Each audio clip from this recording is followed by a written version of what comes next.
kids are back to school now, and now parents who work and want to do it all career-wise have to wind up juggling everything.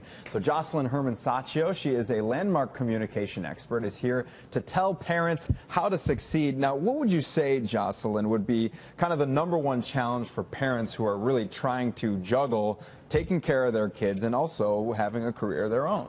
Well, I think everybody wants to have it all, right? But I think people confuse having it all with doing it all.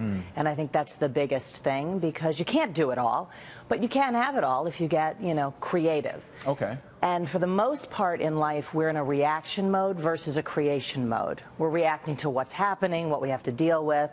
So there's only one letter difference between create and react. That's true. You just reverse the R and the C there. It's a little bit of a jumble, but there is only one letter difference. I like that. Yeah, and it really creates a world of difference. So I have a 3-step process that we use at Landmark worldwide to coach people in creating what they want in their life. Yeah. What's the first step? First step is paint a picture of what you really want.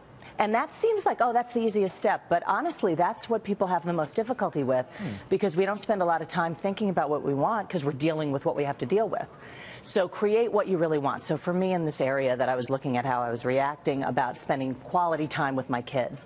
And what I really wanted was to spend quality time, playful time, enjoy spending time together rather than be distracted with all the other things I had to do. Now, in creating this picture, how do you do that tangibly? I mean, do you email yourself a vision? Do you talk to somebody about it? What's your advice there? Well, I create stuff in language, because the minute you create it, then it's there. It exists the minute you create it. But then you've got to do the second step, which is distinguishing what's happening from your interpretation of what's happening.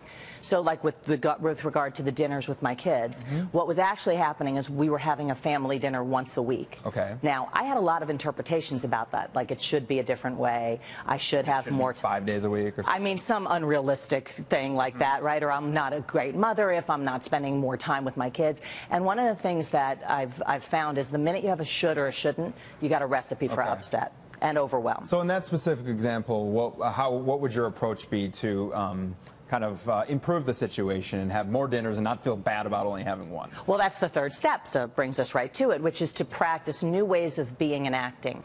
See, the interpretations that you kind of get thrown to give you a certain way of being. So for me, one of those ways of being was overwhelmed and guilty, and that's not a very empowering way to spend time with your kids, because even when you're there, you're not there. So practicing new ways of being is looking at, okay, what kinds of ways of being would I want to be with my kids? If I could be any way, and one of the ways was playful and available and in the moment. And then the key thing is actions, practicing new actions. And what I've done is I take complaints and I turn them into requests. How do you do that? So like my 7-year-old, I requested that he come up with a board game for the nights that we have dinner together, because he loves to play games. So he comes up with the board games. Or I asked my 17-year-old daughter, okay, will you prep the vegetables? And she does. I mean, it really creates like a teamwork. So it's like a project rather than a chore. Exactly, and we have fun doing it because everybody's contributing and people want to make a difference. They want to contribute, and then I'm not all stressed out, and everybody's able to actually be with each other making dinner and playing games rather than, ugh, we got to have dinner, Mom, what's for dinner, and it all becomes about doing it all as the mother versus having it all as a family. It really sounds like a win-win. Great advice from Jocelyn Herman-Saccio this morning, and for more information and more advice like this and changing your thinking as a parent, you can go to landmarkworldwide.com.